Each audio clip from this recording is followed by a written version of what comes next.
I didn't walk in on my now ex-wife in the act of cheating, but I was convinced it was happening. I used some software that captures keystrokes on her computer to get her password for an email account she didn't think I knew about. When she went to the store one day, I logged into her email account and read the messages she'd been exchanging with the guy. I did this for months. Months went by, and I was completely oblivious to the situation until about the last 2 weeks. Everything started spinning, both figuratively and literally. I was overwhelmed with anger while, at the same time, desperately trying to deny that this was actually happening. It's that sinking, helpless feeling when you're trying to hold on to the idea that this can't be real. But reality keeps slapping you with the truth, saying, "Oh, it's real, and it's going to get a lot more painful than this." Thank goodness for my sister. I called her, even though she lives 2 time zones away, and she helped me regain my composure. She was incredibly sympathetic, but she also provided the rational voice I desperately needed because I had lost all sense of rationality. I had genuinely considered doing something terrible when my ex-wife got home. I was done. I've never even thrown a punch in anger. Don't own a tool, am not a bad person, but I had snapped, and things were on the verge of turning ugly. However, it didn't come to that. When my ex-wife returned from the store, I met her in the garage and stopped her from getting out of the car. I told her I would bring the groceries inside, but she had to leave immediately. She was very confused, so I said, "I know everything. Everything. You need to go, and you need to leave right now." She simply denied. She told me I was crazy, and so on. I managed to channel my sister and stayed overwhelmingly calm while also being quite stern. I made it clear that lying to me wouldn't help her. She needed to understand that she had been caught. She needed to get away from me as quickly as possible, and she should stay away until I decide it's okay for her to come back. Things took a turn for the worse before they started improving. I was a wreck for quite some time.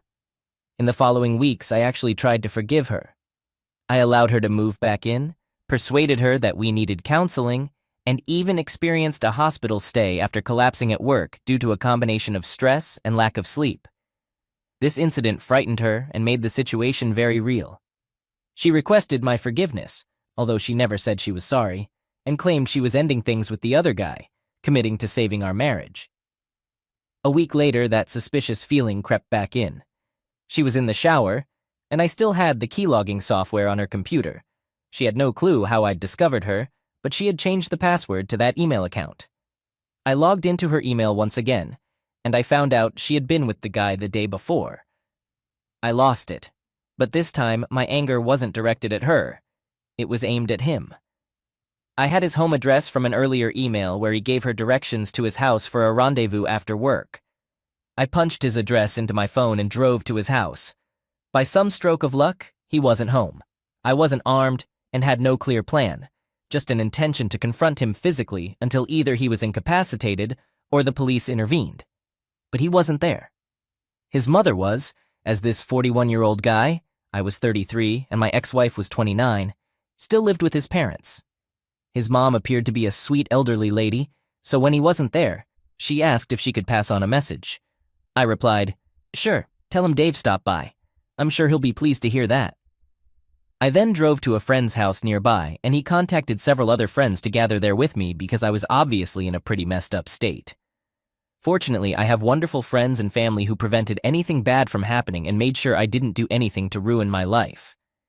Meanwhile, my ex-wife was frantically calling my phone, attempting to locate me. I suppose she eventually pieced together that I had figured everything out, probably because I hadn't even bothered to log out of her email on her computer. She and I continued to have a closeness, probably even more frequently than before, for a few months, even after we had initiated divorce proceedings and she had moved out. That was probably the most messed up aspect of it all. Even after everything that had happened, I couldn't bring myself to stop engaging with her for quite a while. It felt surreal to engage in casual encounters with a woman I was technically still married to, even though we were no longer living together. At all hours of the night, she'd text me with a simple, "Busy?" All that meant was she wanted me. As for the guy she'd cheated with, I came across pictures of him. He was one of the most physically unimpressive individuals I've ever seen. Old, overweight, bald, and just looked like a spineless loser. But apparently he adored her, and that's what she wanted. My guess is he was utterly inadequate in bed but satisfied her emotional needs. So she was finding emotional fulfillment with him while seeking physical gratification from me. This messed with my head even more. Most guys, myself included, might leap at the chance to have closeness. But when it's someone you loved who betrayed you like that, it's emotionally devastating.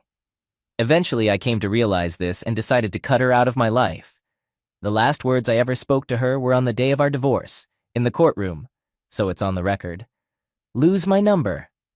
I never want to hear from you again. I kept the house, and I kept the dog. So in a way, I came out ahead. About 6 or 7 months later, she texted me around 9 p.m. on a Friday. Her message simply said, "How are you these days?" I chose not to respond. I sat there contemplating how long it must have taken her to muster the courage to do that. She probably had the urge to text me for days at that point, and finally worked up the courage to send that message. I hope the anticipation of a response tormented her, but she didn't receive the satisfaction of one. All of this transpired between September 2017 and August 2018, which now feels like a distant past life. Since then, I've spent a significant amount of time on my own, focusing on self-discovery. I've made substantial positive changes in my life, learning how to take care of myself, which in turn has made me better in relationships. Both personally and professionally, I've achieved significant milestones. Presently, I'm in a relationship with a woman I wholeheartedly love. We've been together since June 2020, and although we plan to marry at some point, neither of us is rushing into it. In fact, we're going on a cruise together next week. I haven't had any contact with my ex since 2018. I couldn't care less about her. I've completely moved on. However, I must admit that I can't forgive her, and part of me still wishes for unfortunate things to happen to her. She intentionally hurt me as deeply as anyone possibly could have. What makes it worse is that she never offered a single apology, not even once. She continued to lie and deny her actions even after I confronted her with quotes from her own emails. She lied to our friends and my family, claiming that I had fabricated everything about another guy. Most of the time, I took the high road, despite having every email as evidence of her betrayal. I thought about revealing these emails to others, but never actually did it. On a few occasions, I even threatened to send printed copies of her explicit conversations to her religious grandmother, but ultimately refrained. There are times when I wish I had gone through with it. I'm not entirely sure, but the fact that I still wish ill upon her might indicate that I haven't completely moved on. I'm past her, but not past the hurt she caused. It's frustrating that she never faced any consequences for her actions. At the very least, I never had the satisfaction of seeing her suffer, while she had full control over my suffering. I'm aware she's married now, to the guy she cheated on me with, and they still live with his parents in a smaller, less impressive house compared to where I live with my dog and wonderful girlfriend. I also know she's been switching jobs frequently for the past 4 years. This knowledge comes from one of my closest friends, who also happens to be her cousin and co-worker. Occasionally, he inadvertently reveals some information about her when discussing his family. They don't see her much anymore because they've come to realize what a terrible person she truly is. However, there are times when I'm driving home from work after a rough day, and as I pass the exit to her current residence, I secretly hope there's a car accident in the area. I wish it would involve her, or honestly, even more so, him. That would inflict more pain on her. I guess I might be a more vindictive person than I give myself credit for. All right, that was a fun story. Now let's move on to another exciting one. Stay tuned and let's dive in. Story 2. I'm a 28-year-old guy, and I discovered that my 28-year-old wife had an affair with her ex-boss, a 35-year-old married man with kids. We've been married for 5 years and we've been together since high school. In fact, we were even childhood neighbors. She's always been a constant presence in my life. We both came from broken families, and we thought we were creating something different from what we grew up with. At least, that's what I believed. Maybe I was just incredibly naive all along. I still work remotely, while my wife has gone back to working in person. There aren't many women in her field, and she often complained to me about her job feeling like a boys' club. Her affair partner, who was also her supervisor at the time, was supposed to be one of the good ones and looked out for her at work. Recently, my wife got a promotion, and I was genuinely happy for her. She became a supervisor herself, which came with more responsibilities, including a few business trips throughout the year. Her first trip was last week from Wednesday to Friday. Before she left, I told her I'd be cheering her on from home, and she told me to take care of her heart because she always says that whenever we have to be apart. On Monday, she came home from work early, and I immediately sensed that something was wrong. She looked distressed, and there was a red mark on her right cheek. My wife is fair-skinned and bruises easily. I asked her what had happened, but she only wanted a hug and said she needed to feel my embrace. After hugging for a while, she finally admitted that something terrible had occurred at work. She sat me down on the couch and confessed to something that has shattered me and turned my life upside down. She had closeness with her former supervisor during the business trip. At first, I couldn't even process it. It felt like I was witnessing it happening to someone else, or that she was about to reveal it was all a cruel joke. I think I would have preferred the cruel joke over this harsh reality. Throughout her confession, I remained completely silent, not uttering a single word. I was just in a state of shock. Cheating has always been a sensitive topic for me, as it is for many people. My own family was torn apart by an affair my dad had. I was the one who discovered his infidelity and had to inform my mom. My relationship with my dad has never been the same since, as he blames me for ruining the family and has never forgiven me. My wife knew how deeply cheating affected me, as she had seen me cry over it when we were teenagers, and she had comforted me. And now, she's done this to me? To us? To make matters worse, it turns out the man's wife found out about the affair and confronted her husband and my wife at their workplace. It turned into a big scene, with employees and customers as witnesses. The woman called my wife white trash and even slapped her. After the slap, other employees stepped in, and the woman was eventually escorted out of the building. My wife then called her older sister, 30F, who scolded her and insisted she needed to confess the affair to me, emphasizing that I deserved to hear it from her. Still, I remained silent, and she pleaded with me to say something. In that moment, all I could manage to say was that I needed her to explain what had happened during the trip. She recounted that on the second day of the trip, she went out for drinks with the other team leads. As the night went on, the other team leads gradually left until only she and her former supervisor remained, and they ended up going back to his room to listen to music. He kept showering her with compliments, telling her how attractive she was, and suggesting that if he were in my shoes, he wouldn't be able to resist her. He eventually kissed her. According to my wife, she felt overwhelmed and claimed she wasn't thinking clearly. However, she allowed him to continue kissing her, which escalated to him groping her, and ultimately they became intimate. I couldn't bear to hear more details, so I abruptly got up from the couch and told her to stop.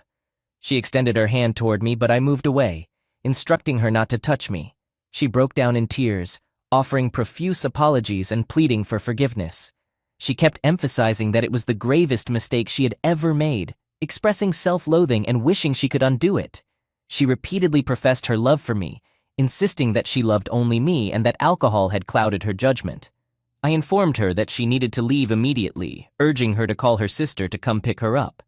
She got up from the couch, crying even harder, and attempted to hug me, but I distanced myself once again. She begged me not to take this course of action, making promises like quitting her job, granting me unrestricted access to her phone, and proposing that we undergo counseling. I couldn't hold myself together. I told her that if she wasn't going to leave the house, then I would. I didn't even pause to pack a bag or anything. I simply headed for the door. She grabbed my arm, seemingly trying to prevent me from leaving, and continued to plead with me, emphasizing that after everything we'd been through, this couldn't be the end of us. Update. Yesterday, I decided to reach out to the other betrayed spouse. I felt it was crucial to hear her perspective to gain clarity, as she wouldn't have any reason to deceive me or hold back information. I located her Facebook account and messaged her on Messenger. She responded in less than 10 minutes and offered to video call right away. I promptly confirmed my availability. With just one glance and no words exchanged, it was evident that she was going through a similar ordeal as me.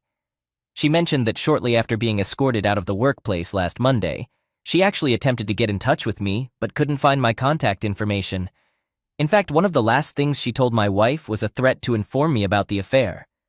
As she recounted this, all I could think about was how my wife hurried home that day, and how her sister insisted that I needed to hear about the affair from her.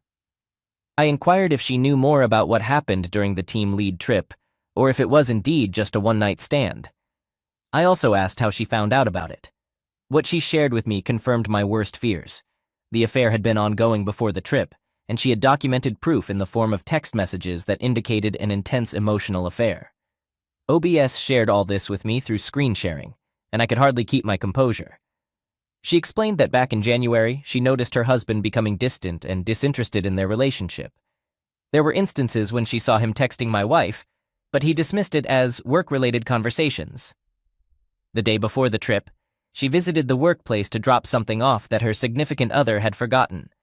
She found my wife in his office, standing closely together, joking and smiling.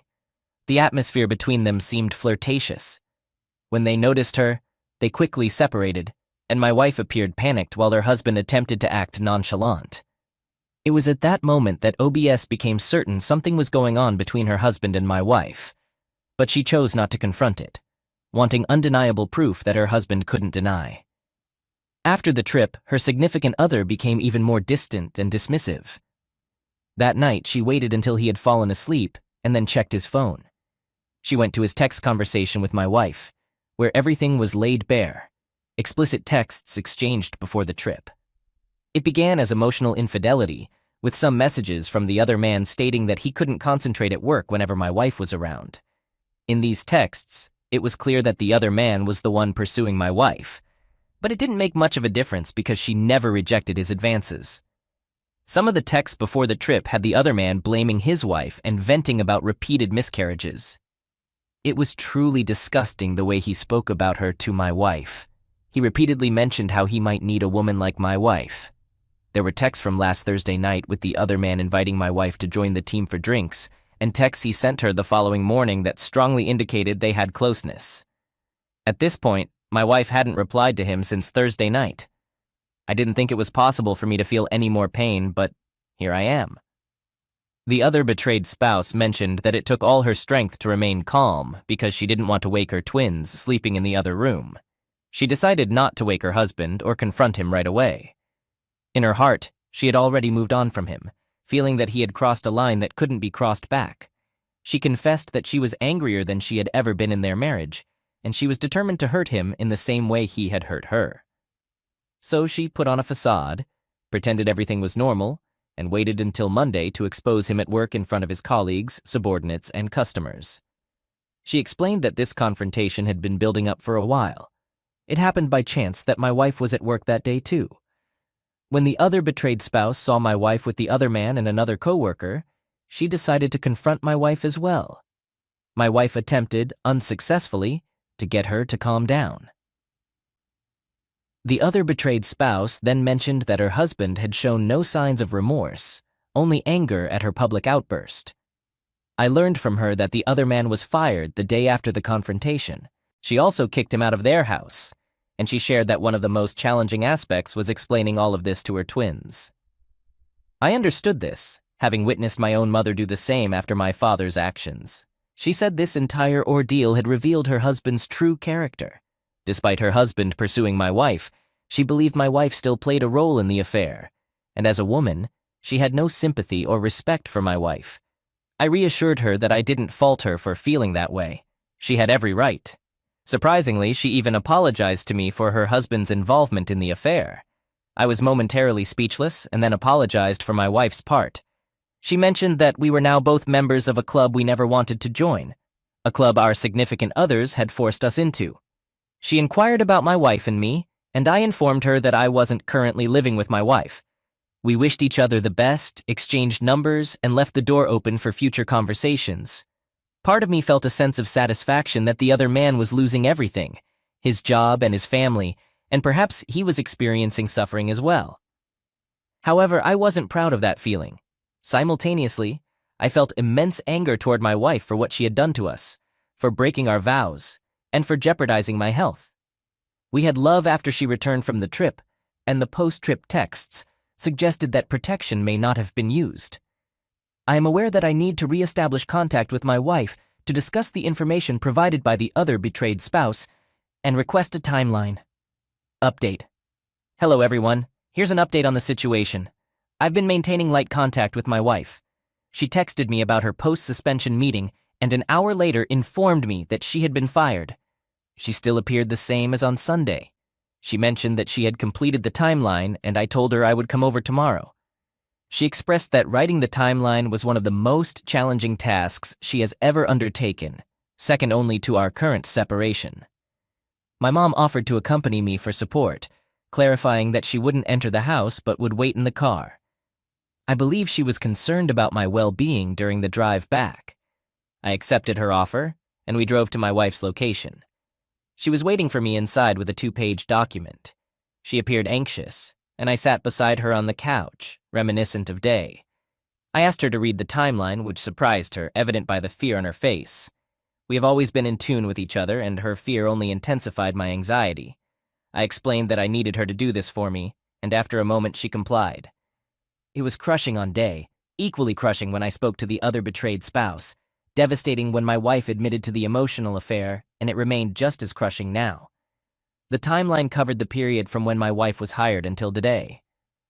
It outlined how her friendship with the other man began, the workplace culture, and how the other man presented himself as different. While he engaged in jokes with the guys, he didn't participate in the nonsense and maintained his department effectively. He started looking out for my wife and went out of his way to ensure her work was acknowledged. A friendship developed, and the other man began venting about his home life, with my wife becoming a supportive listener. He would inquire about her life, and it seemed like he was probing.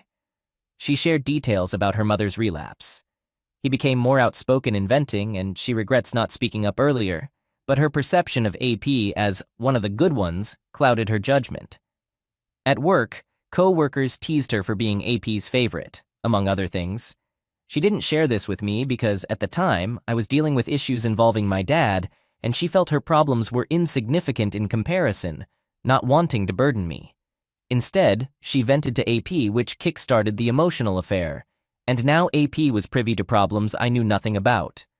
Learning this was painful because we had always maintained open communication. There was nothing we couldn't discuss. Regardless of my own concerns, she was my top priority, and I would have been there for her. We were a united team.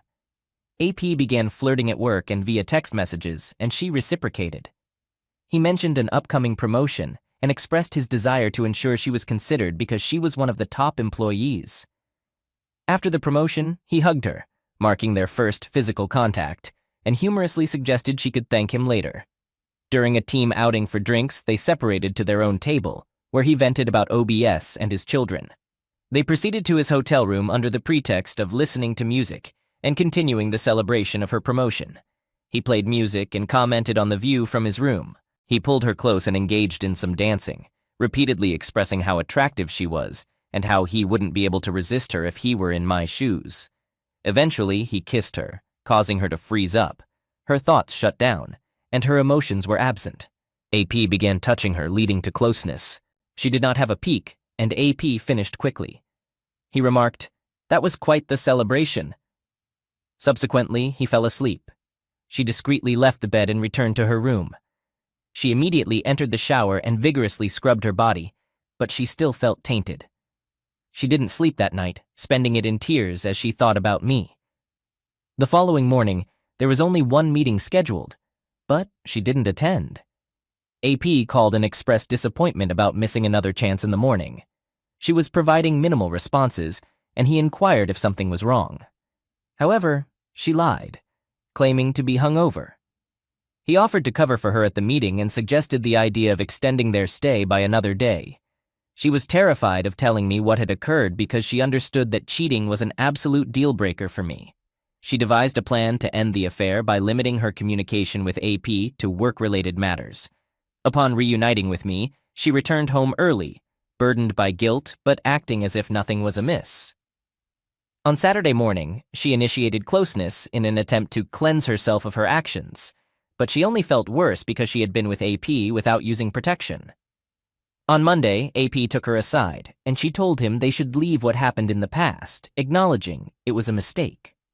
However, AP contested this until another colleague approached. After the confrontation, she called her sister in a state of panic, and it was on the same day that my sister-in-law discovered the affair, just like I did. I believe individual counseling would be beneficial. I underwent IC for a year following my dad's affair. Additionally, I still intend to pursue the polygraph route. I'm aware that I need to have my WW take a pregnancy test, even though she's on birth control. I would greatly appreciate any thoughts and advice on this entire situation. Update. On Friday night, I reached out to OBS via text to inquire if we could have a conversation. I sought her perspective and wanted to check on how she and her twins were coping. She called, mentioning that she had just put her children to bed, and explained how tough it had been on them. She emphasized that it was going to be a contentious divorce. AP was portraying himself as the victim, and seemed arrogant. He hadn't offered an apology or taken any responsibility. He was residing in an extended stay accommodation, but she had changed the locks to prevent him from coming and going freely. I inquired about AP's background, specifically regarding any history of cheating or abusing his power. She understood the direction of my questioning. She mentioned suspicions of past infidelity throughout the years, believing that a woman often senses such things but lacks concrete evidence that he couldn't deny. She thinks he became overly confident and careless with my WW. There was one incident 5 years ago at AP's previous job when a coworker reported him to HR for retaliating against her after she rejected his advances, but no consequences followed. She was labeled as a difficult employee who was frequently late and was dismissed as bitter after AP wrote her up. OBS admitted that she ignored the warning signs at that time because she was pregnant. There were no further allegations, and he had a strong reputation. It took me a moment to process this information. I also asked if AP had provided her with a timeline, to which she responded that she didn't care for one because she simply wants a divorce. She inquired about my decision regarding my WW and suggested her attorney's services when I was ready, or for a consultation. I accepted the information and expressed my gratitude. We briefly discussed life after day before ending the call. My anger towards AP intensified. I do believe he targeted my WW, but she still engaged in an emotional affair that grew, leaving me feeling deeply hurt, lost, and betrayed. Update. The next morning, I woke up with a sense of clarity. I knew what I had to do. I called the attorney OBS had recommended and set up a consultation. The attorney was understanding and professional, and he assured me that he would guide me through the process. As the day wore on, my anger grew. I decided to take action. I called the attorney and asked him to prepare the divorce papers. When they were ready, I felt a surge of emotions. Anger, sadness, betrayal, all mixed together. I gathered all of my wife's belongings and stuffed them into trash bags. I placed them outside the house and sent her a text. If you want your things, come get them now, or they'll be thrown away. Within an hour, she was at the door. Her face was pale and her eyes were red from crying. I handed her the divorce papers without saying a word. She looked at them, her hands shaking, and then back at me. "Is this what you really want?" she whispered. I took a deep breath, trying to control the anger that was bubbling up inside me. "After everything you've done, after everything we've been through, you have the audacity to ask me that?" She broke down, falling to her knees and begging for another chance. She said she had no job, her savings were low, and she had nowhere to go. She even tried to shift the blame onto her affair partner, saying he had pressured her into the affair, but I had heard enough. I said, "You need to take responsibility for your actions. Blaming someone else for your choices is cowardly," and closed the door behind her. The divorce proceedings were quick. My attorney had prepared everything meticulously, and within a few months, it was all over. I moved out of our shared home and started a new life. OBS and I continued to see each other, and our relationship grew stronger with each passing day. We both had our scars, but we were healing together.